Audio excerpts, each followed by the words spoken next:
पाहताय special report. राजकीय नेते जेव्हा जाहीरपणे काही वक्तव्य करतात तेव्हा त्यांना शब्द किती जपून वापरावे लागतात याची प्रचिती गेल्या 24 तासात पुन्हा एकदा आली। निमित्त ठरलं राज्याचे महसूल मंत्री चंद्रशेखर बावनकुळेंच्या एका वक्तव्याचं। भंडाऱ्यामध्ये पक्ष कार्यकर्त्यांना संबोधित करताना बावनकुळेंनी त्यांचे चांगलेच कान टोचले, पण असं करताना त्यांनी वापरलेला एक शब्द राजकीय वर्तुळामध्ये चर्चेचा विषय ठरला। त्याची चर्चा इतकी रंगली की बावनकुळेंनी त्यावर स्पष्टीकरण देत वाद शांत करण्याचा प्रयत्न केला। नेमकं काय घडलं पाहूया या स्पेशल रिपोर्टमध्ये। हे आहेत महाराष्ट्राचे महसूल मंत्री चंद्रशेखर बावनकुळे। भंडाऱ्यात आयोजित करण्यात आलेल्या भारतीय जनता पक्षाच्या कार्यक्रमात ते असं काही बोलून गेले की राज्यभरात चर्चा सुरू झाली।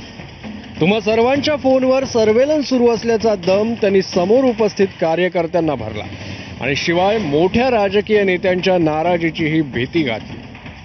पण त्यानंतर आपल्याला नेमकं काय म्हणायचं होतं याचं स्पष्टीकरण देत त्यांनी आपल्याला नक्की काय म्हणायचं होतं हे समजावूनही सांगितलं।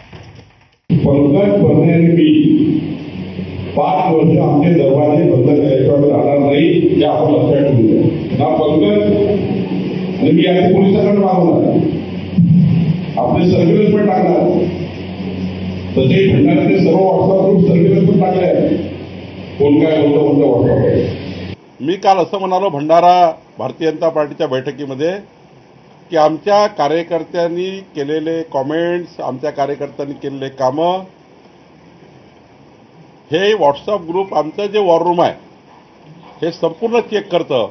जे काही पक्ष म्हणून आपण भूमिका घेतल्या, माननीय मुख्यमंत्री देवेंद्र फडणवीसजीकडनं काही त्या ठिकाणी विकासाच्या कामाच्या योजना आल्या, मोदींच्या सरकारच्या योजना आल्यात, या सर्व आम्ही त्या ठिकाणी मॉनिटर करतो। आपल्या विधानाचा विपर्यास होऊ नये याची काळजी तर बावनकुळेंनी घेतलीच, शिवाय आपल्या मूळ विधानावर टीका करणाऱ्या विरोधकांचाही समाचार घेतला। बावनकुळेंच्या तोंडून सर्वेलन्सची भाषा ऐकून राऊतांनी पेगॅसिसचा मुद्दा पुन्हा जिवंत करण्याचा प्रयत्न केला, मात्र बावनकुळेंनी हा प्रयत्नही हाणून पाडला। बावनकुळे यांच्यावर गुन्हा दाखल करून इंडियन टेलिग्राफ ॲक्ट नुसार त्यांच्यावर गुन्हा दाखल करून त्यांना तात्काळ अटक करून चौकशी केली पाहिजे।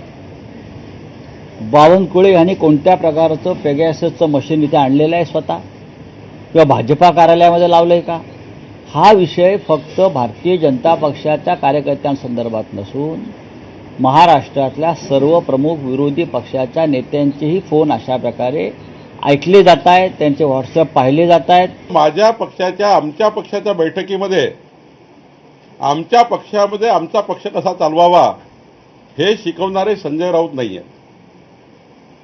संजय राऊताला का मिरची झुंबली? आमच्या पक्षामध्ये आमच्या कार्यकर्त्यांसोबत रोजचा संवाद हा आमच्या व्हॉट्सअप ग्रुपच्या माध्यमातून होत असतो आणि म्हणून मी या ठिकाणी वक्तव्य केलं आहे।